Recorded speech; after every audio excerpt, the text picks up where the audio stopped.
Fala galera, seja mais uma vez bem-vindos aqui ao canal, que é o Sr. Balcão, você está no Balcão Pop e estou continuando aqui gravando no mesmo dia as minhas listas de melhores coisas que eu experienciei em 2022. E agora nós falaremos de quadrinhos, lembrando alguns recados rápidos que eu tenho que dar.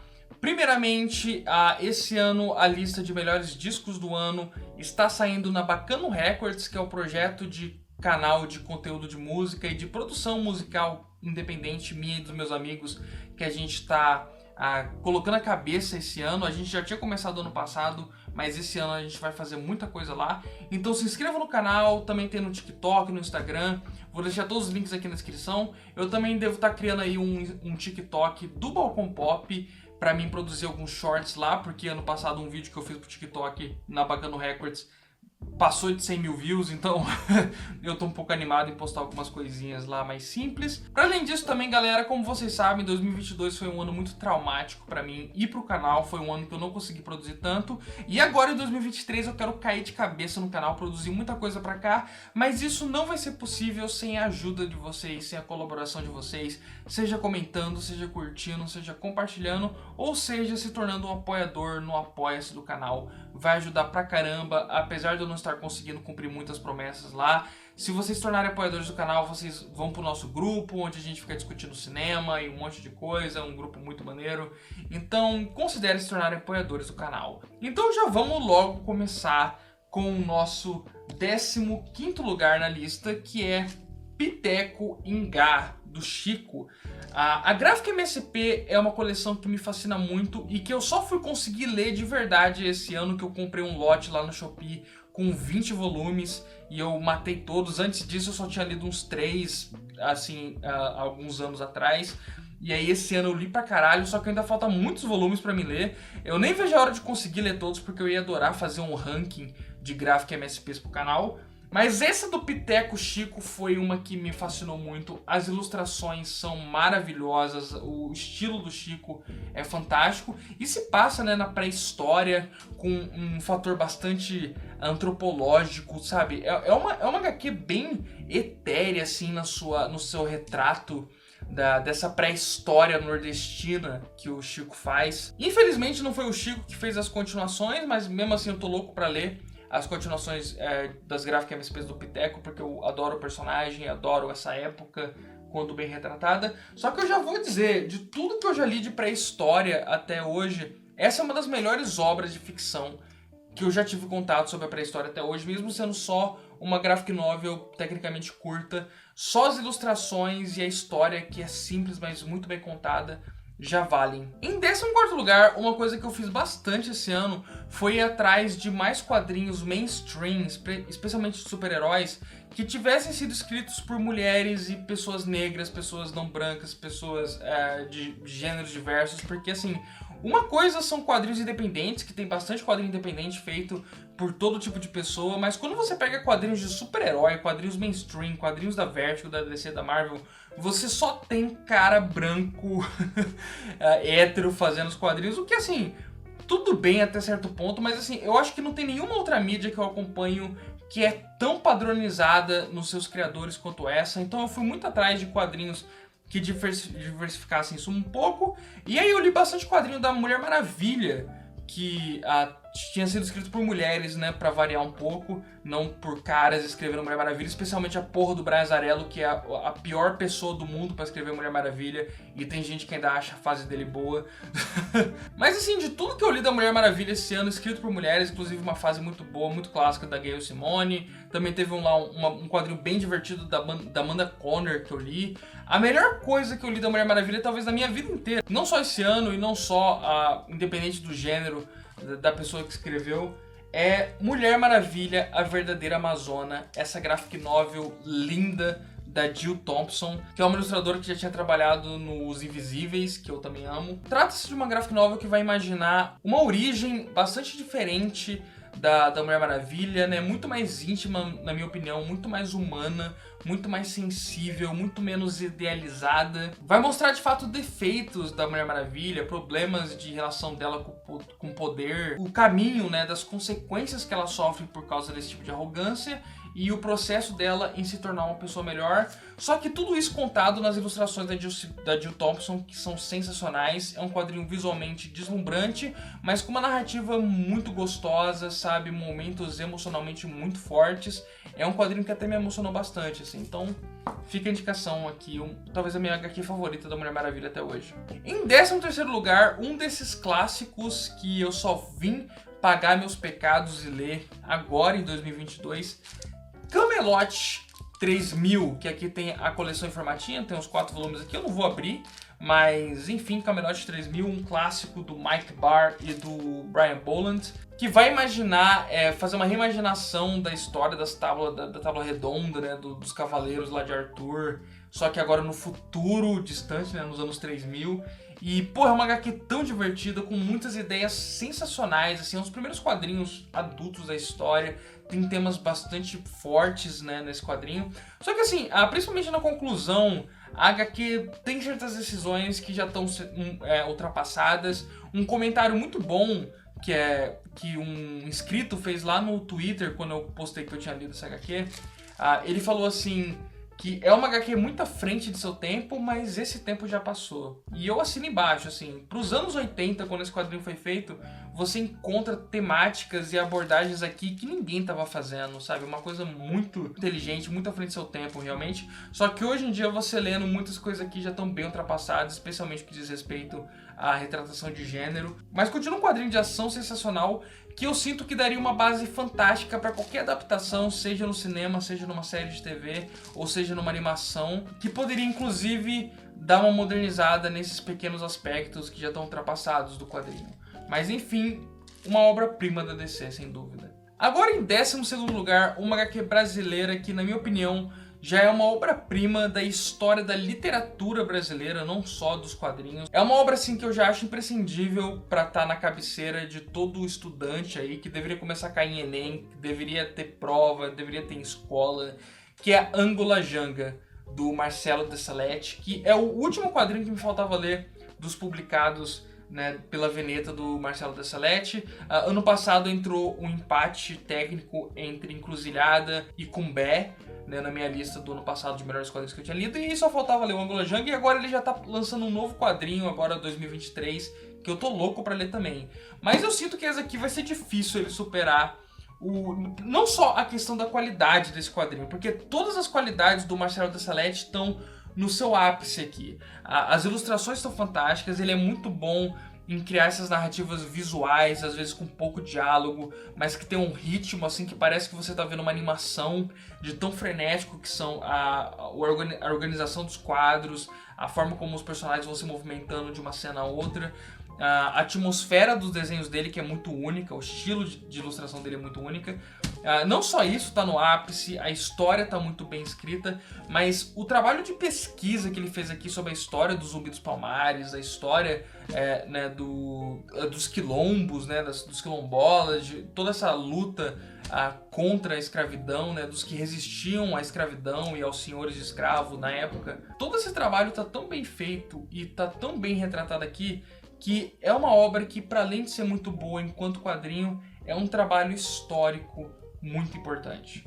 Então, fica aqui a indicação do Angola Janga. Em 11º lugar, Estrada para a Perdição. Aqui também temos os 3 volumes de Estrada para a Perdição, quadrinho do Max Allan Collins e do Richard Pierce Reiner, que é o quadrinho que deu origem ao filme fantástico do Sam Mendes com o Tom Hanks. E se você acha esse filme bonito visualmente, o que eu pessoalmente acho um filme lindo de noir moderno, você tem que ler esse quadrinho, que é uma das melhores obras sobre máfia que eu já vi na minha vida.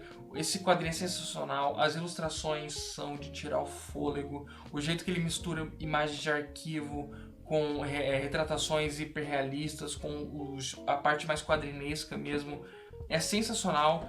Assim, é uma obra-prima de histórias no ar e de histórias de máfia. Compete com qualquer bom livro que você possa imaginar sobre o tema, ou qualquer bom filme que você possa imaginar sobre o tema. Então fica aqui esse quadrinho sensacional. Em 10º lugar, Aya de Yopougon. Temos aqui o volume 1 e 2. Dessa aqui é uma coleção de HQs da Costa do Marfim, feitas pela Marguerite Aboud e pelo Clement Obrieri. E tá pra sair o volume 3 dessa coleção, inclusive. Que nada mais é do que uma série de quadrinhos de comédia, assim, sabe? De humor, que vai retratar a vida das pessoas nessa vila na Costa do Marfim. E é um quadrinho tão doce, tão legal, tão divertido, tão humano, retratando essas crônicas da vida dessas pessoas. E o grande diferencial é o quão é raro você encontrar obras que tratam, obras pelo menos que chegam até aqui até no Brasil, que chegam até o mainstream, que tratem da vida das pessoas na África de uma forma que não seja horrorificada, que não seja fetichizada, que não seja embebecida de preconceitos e de estereótipos.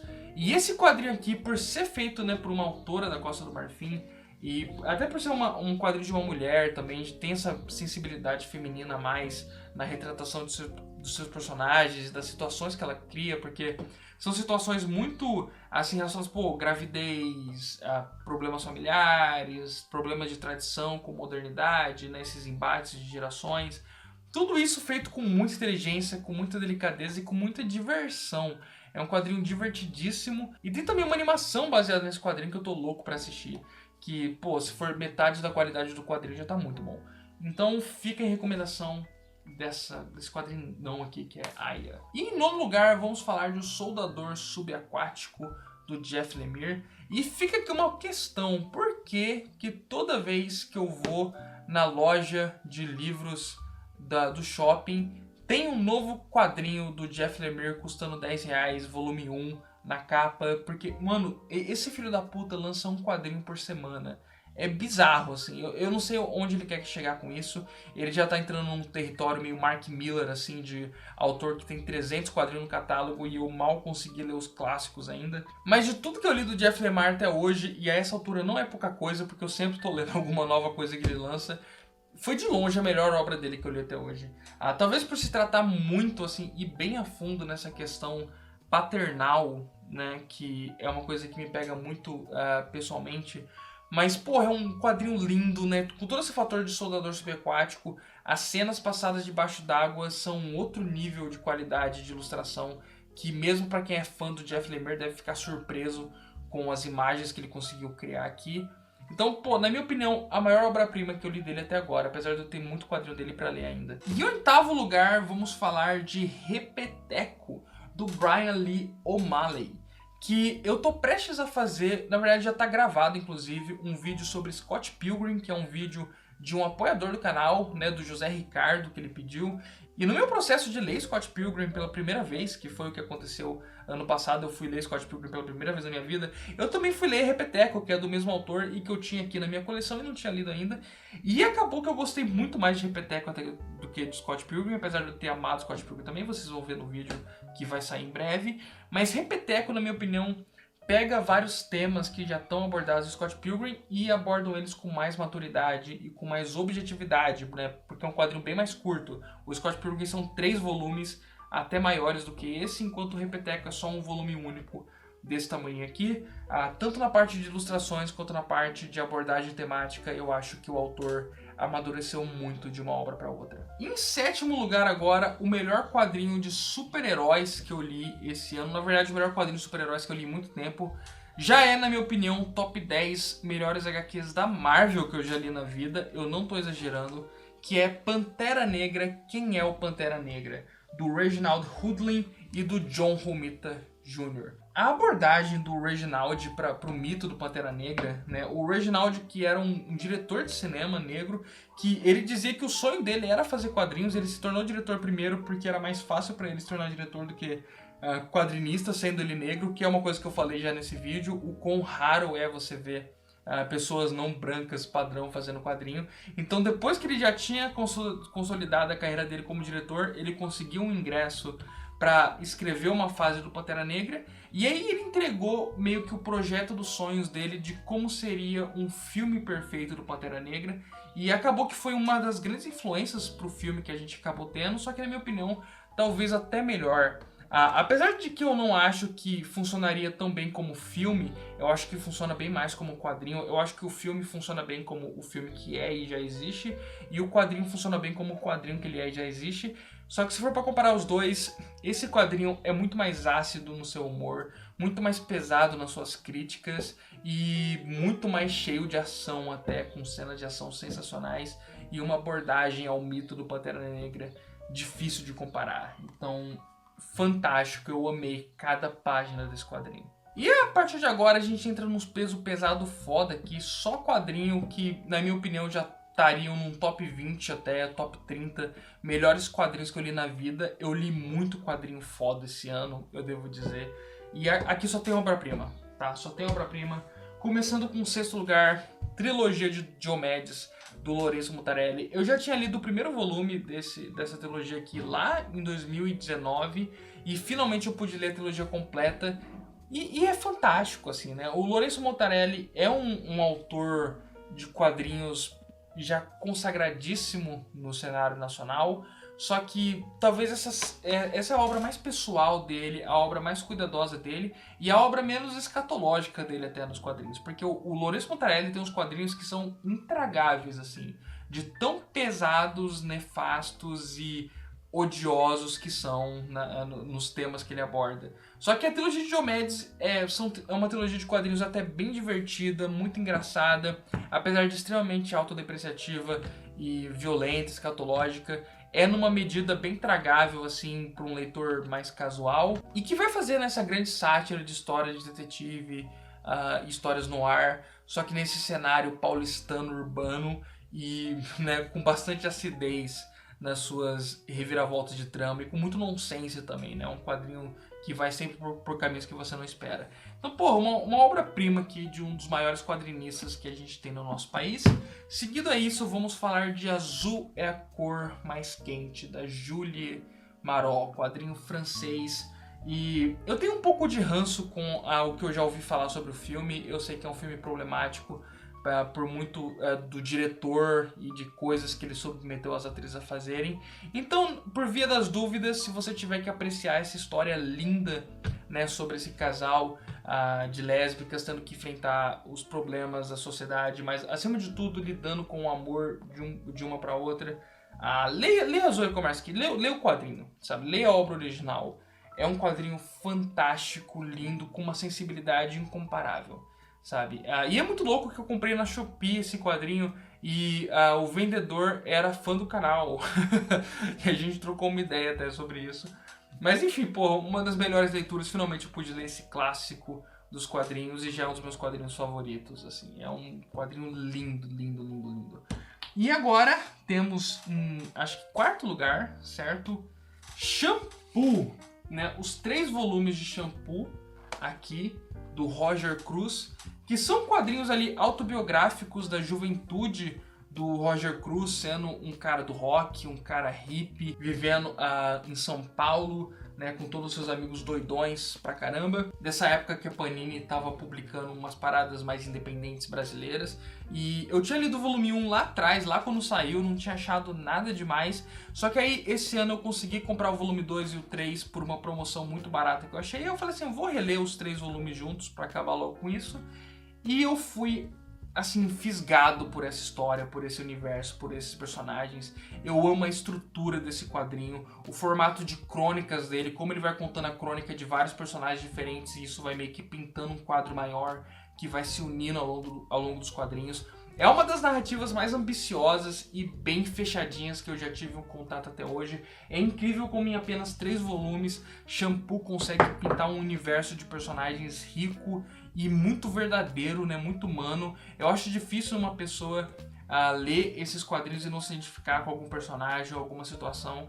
Por mais nefasta, crua ou até perturbadora que alguns momentos e ideias do quadrinho sejam, porque é um quadrinho que não tem medo de expor o pior do que acontece no mundo dos jovens e tudo mais, especialmente nos anos 80, que é quando a HQ se passa. Mas parte do que faz esse quadrinho tão único e especial é justamente a coragem que ele tem pra não deixar papas na língua de nada, e o estilo dele também é muito forte. Minha única crítica a ele é que às vezes o estilo se torna tão grande nos desenhos, e até a parte dos balões e das fontes vai se deformando tanto que fica difícil de ler simplesmente, ou de entender o que está acontecendo na cena, dependendo quando o Roger Cruz se empolga.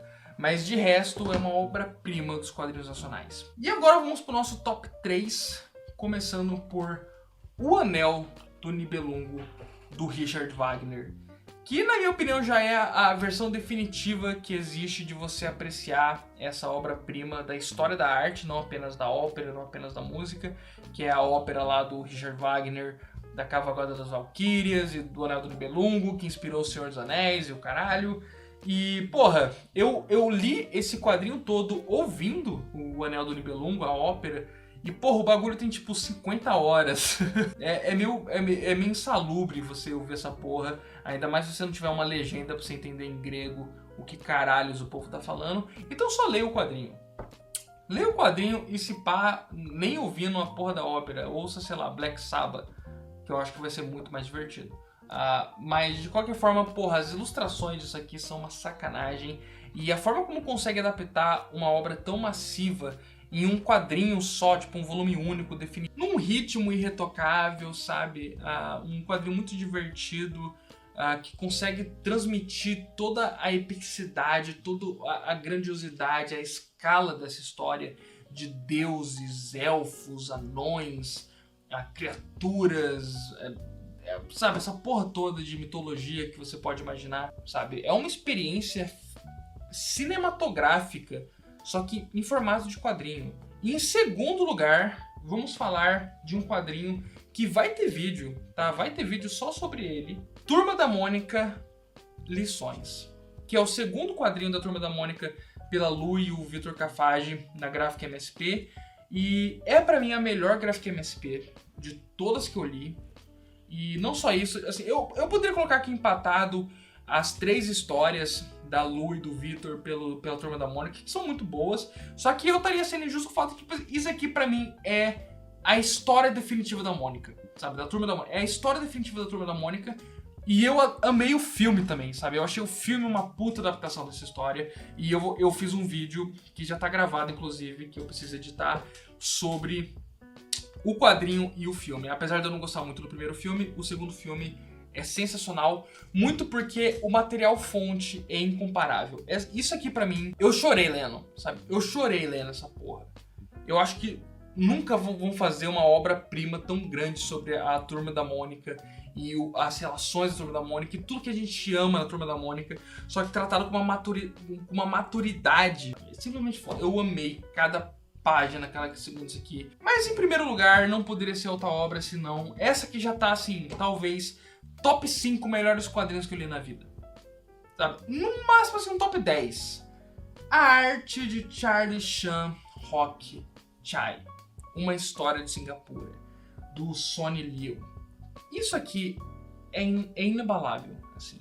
Especialmente nessa época de política que a gente tá vivendo, de golpes, de ascensão do fascismo, né, da gente compreender o cenário mundial e como isso afeta países periféricos do mundo, por causa de países imperialistas e sede de poder dos Estados Unidos, influências políticas em golpes militares e o caralho. A gente acompanha aqui a história de Singapura, os perrengues que se passaram lá ao longo de sua história, contadas na perspectiva de um personagem fictício que teria sido o maior quadrinista da história de Singapura. E nada mais é do que uma homenagem do Sonny Liu aos quadrinhos, que é uma coisa que ele amava, e ao mesmo tempo uma forma dele criar uma identidade artística para o seu país através de uma história que não existiu. A história vai entrando em vários caminhos diversos, tanto na parte de analisar a evolução das histórias em quadrinho ao longo do tempo, como de imaginar como isso afetaria o país dele, que é um país tão alheio à indústria de quadrinhos, né, como é Singapura. Então, é um quadrinho de uma ideia tão original, só para começar, só que além disso, ele vai se aprofundando cada vez mais nessa coisa do resgate à memória de um povo e também na luta antissistêmica, né, que o autor fictício que ele criou enfrenta, porque é um autor que ele criou que está sempre lá enfrentando os golpes militares, enfrentando a censura, enfrentando as desgraças da direita, as coisas ruins que acontecem politicamente em Singapura, através da sua arte, e tudo isso contado sob esse ponto de vista de uma história fictícia, de uma pessoa que não existiu, é de uma originalidade, de uma riqueza tão absurda, sabe? Que é um quadrinho que me fez chorar, que me fez refletir sobre por que não podemos desistir de lutar nunca, sabe? Porque mesmo que você saiba que toda a sua luta será em vão, ainda vale a pena lutar, sabe? Tem cenas desse quadrinho que são de chorar, simplesmente, sabe? A conclusão desse quadrinho é uma das coisas...